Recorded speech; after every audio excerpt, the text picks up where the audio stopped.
On behalf of my colleagues and collaborators, I'd like to present today on the National Air Quality Forecast capability using the NOAA Global Forecast System, model developments, and community applications. I'd like to thank Dr. Havilah Pai and Professor Yang Zhang for chairing this session on model development. The National Air Quality Forecast capability, or NAQFC, has been operational since 2004. The Finite Volume Cubed-Sphere, or FV3, dynamical core is used in the NOAA Global Forecast System, GFS, where on the right, you can see that the FV3 GFS operates on a mnemonic cube sphere grid, and that GFS version 16 has an improved vertical structure of 127 layers. NOAA is running GFS version 16 operationally, and we have streamlined the development to use GFS 16 for next generation state of the science NAQFC. We also aim to improve community options to use NOAA GFS version 16 products for air quality applications. The advanced NAQFC, or NACC-CMAQ, is based on the updated meteorological driver that uses the Finite Volume Cubed-Sphere Grid, or FV3 dynamic core, in the recently updated Global Forecast System version 16 at NOAA. At the heart of this advancement is the development of the NOAA-EPA Atmosphere-Chemistry Coupler, or NACC, which directly couples the FV3 GFS-16 output with CMAQ version 531 and is referred to hereafter as NACC-CMAQ. For the blue boxes on the left, NACC-CMAQ also incorporates high-resolution satellite data inputs such as leaf area index and greenest vegetation fraction, and high-resolution soil data inputs from the Soil Grids dataset. Further, NACC-CMAQ uses the operational Global Ensemble Forecast System, or GFS-aerosol, for dynamic aerosol boundary conditions that are important for intrusion events of dust and smoke into the NAQFC US domain. On the right, we show that anthropogenic emissions are updated to the 2016 version 1 National Emissions Inventory with inclusion of bidirectional ammonia fluxes for the first time in NAQFC.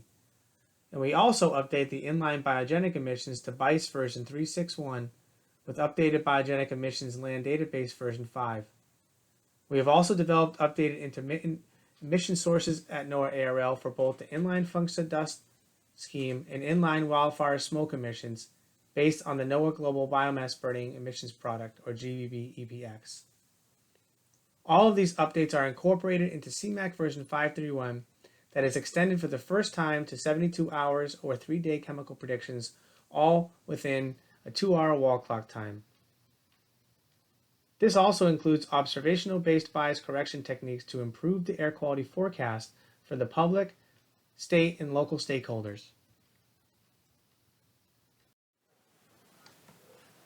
Here we show an overview of spatial bias ozone in September 2020 and PM 2.5 in January 2021 for the prior NAQFC system on the left and the updated NACC-CMAQ system on the right against the AirNow network. Overall, the new NACC-CMAQ system is improved with lower bias and error and higher correlation and index of agreement across the US. We note that there are still underpredictions in ozone in the West, which were impacted by extreme fires in September 2020, and overpredictions in the East that are impacted by emission uncertainties and other missing model processes. We are actively continuing our model development in wildfire smoke forecasting, which is briefly touched upon later in this presentation. In another way to look at this, for regional diurnal patterns of ozone and PM 2.5 across different US regions, here we show that the new NACC-CMAQ system in red has an overall improved agreement in the diurnal pattern and correlation with AirNow against the prior NAQFC system in blue. However, the overpredicted daytime peak in ozone is exacerbated in NACC-CMAQ, where next we show some preliminary research in addressing this issue.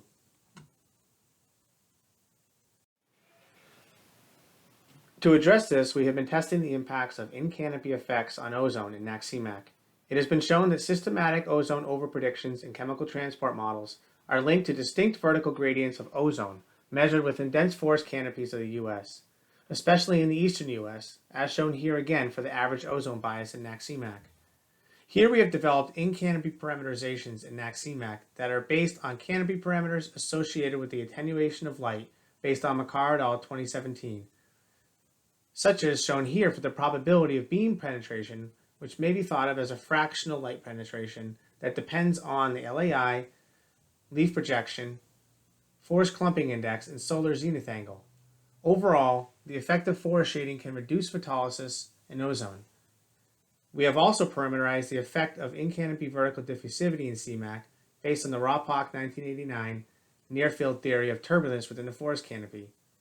Reduced vertical diffusion below the canopy can trap and build up pollutants such as NO2, which can increase the titration effect and compound the effect of decreased ozone with reduced photolysis. Here are the results for the average diurnal August 2019 ozone differences for canopy minus no canopy effects on the top left. The results of the parameterization are dependent on the inputs of forest canopy heights, LAI, clumping index, population density, and forest fraction, where the in-canopy parameterization is only used when the conditions for a contiguous forest canopy are met for each grid cell.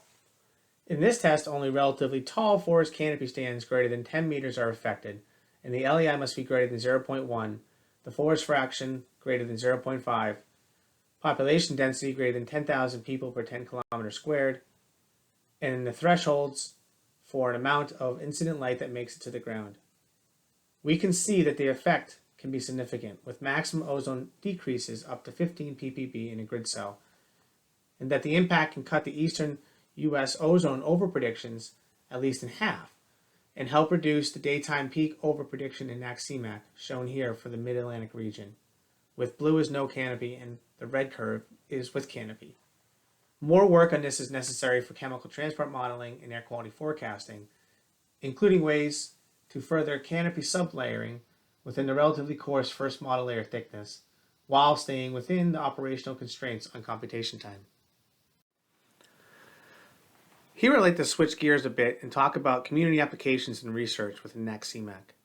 Currently, we are developing a prototype for NACC data to be available in the cloud between 2021 and 2022. This will facilitate GFS-driven CMAQ applications for the greater research community, including access to CMAQ-ready NACC outputs for NAQFC domains, such as the 12-kilometer CONUS domain, or access GFS inputs to run NACC in the cloud for any user-defined domain globally. This has numerous potential benefits. It may interface directly with a NOAA operational GFS dataset with no data download required, and will form a new research tool for any regional domain globally and can avoid downscaling or running WRF. This allows for rapid applications of CMAQ-ready meteorology for recent air quality events, where tests of NACC-CMAQ and WRF-CMAQ have been performed and will be shown next.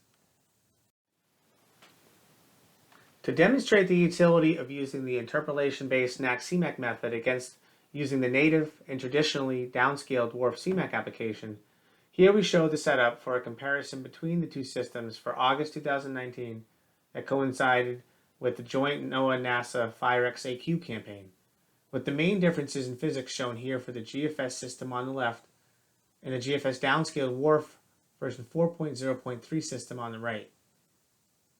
Major differences include the microphysics and cumulus schemes, but more importantly, the different planetary boundary layer schemes, with GFS using a TKE-based scheme and WRF using the first-order non-local YSU scheme. While both systems use the same land surface model NOAA and surface layer model, there are differences that exist in vegetation data inputs that have impact on the results. Also, in the WRF scheme, we apply the FDDA nudging that constrains temperature, humidity, and winds to the GFS forecasts, which is a typical setting applied in WRF. We finally note that in this comparison, the emission inputs and CMAQ configurations are identical. Here we show the results of a comparison of the average August 2019 planetary boundary layer height for GFS minus WRF on the top, where there are significant differences that qualitatively agree with the spatial pattern of differences in the vegetation fraction at the bottom, but opposite in design in many U.S. regions. Thus, this is likely controlled by the effects of different vegetation, leading to different partitioning and surface fluxes that affect cloud cover, radiation, and the calculation of the planetary boundary layer height, which may also differ slightly between the GFS and WRF in its calculation. However, when evaluating the near surface temperature, mixing ratio, and wind speeds, there is a rather similar model performance between the GFS and downscale WRF, thus demonstrating the utility of using the interpolation-based NACC system. Here we show an overview of spatial bias ozone in August 2019 for WRF-CMAQ system on the left and the NACC-CMAQ system on the right against the AirNow network. Overall, the NACC-CMAQ system is improved with lower bias and error and a higher correlation and index of agreement across the US compared to this WRF-CMAQ configuration. Also, for fine particulate matter PM2.5, the NACC-CMAQ results are again similar or improved compared against the WRF-CMAQ configuration. And this further demonstrates the utility of using the direct GFS interpolated NACC-CMAQ system for community applications.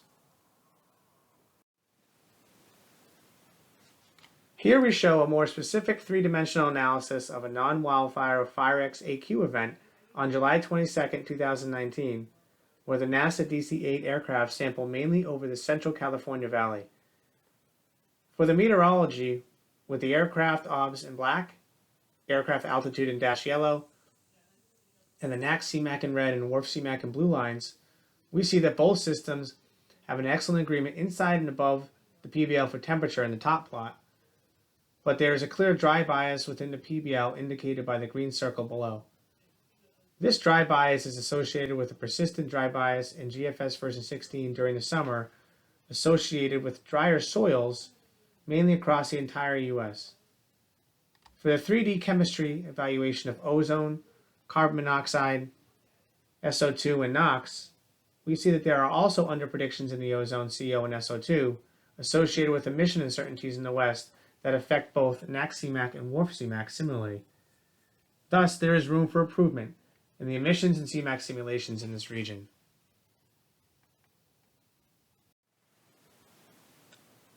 In a similar analysis, but for the Williams Flats wildfire event during August 6th across Washington, Oregon, and Montana, the 3D chemistry evaluation of ozone and elemental carbon in the top left and bottom left panels show a good agreement with the aircraft for both model systems in the timing and the near source smoke plume concentrations over Washington. However, the elemental carbon concentrations are largely underpredicted in the downstream age smoke plume over Montana. Furthermore, for other wildfire-associated species such as CO, NOI, ammonia, and formaldehyde are largely underpredicted in the age smoke downstream. This may be due to a number of uncertainties in our GBB-EPX wildfire smoke modeling system, most likely including the plume rise and transport of the plume downstream compared to the location of the DC-8.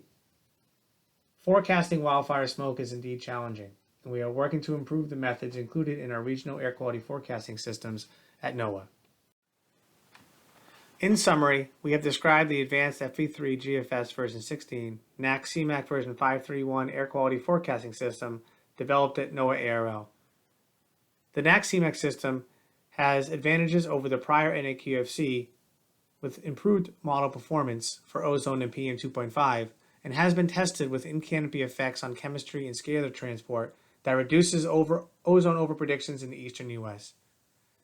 The NACC-CMAQ system thus became operational at National Weather Service and NOAA on July 20, 2021, where NACC-CMAQ may also form a new research option to avoid WRF downscaling in the community. The NAC in the cloud is being developed for user-defined GFS-driven CMAQ in the Amazon Web Services platform, where the NACC-CMAQ performance is shown consistent or better than WRF version 4.0.3 CMAQ 531 configuration and has been compared against the 2019 FireX AQ campaign for both three-dimensional wildfire and non-wildfire cases. Lastly, we would like to acknowledge our colleagues at the US EPA for years of development and collaboration on the pre-MAC and MSEP systems that were pivotal to the development of NAC. The 2D and 3D GFS-16 and NAQFC output are archived at NCEP NOAA and can be made available by request, and will soon be available on the AWS cloud. The operational NAQFC output may also be viewed at the National Weather Service Air Quality Forecast Guidance page and in the interactive air quality maps shown in the links here. The NACC-CMAQ manuscript has been submitted for publication in GMD and will hopefully be available soon. Thank you.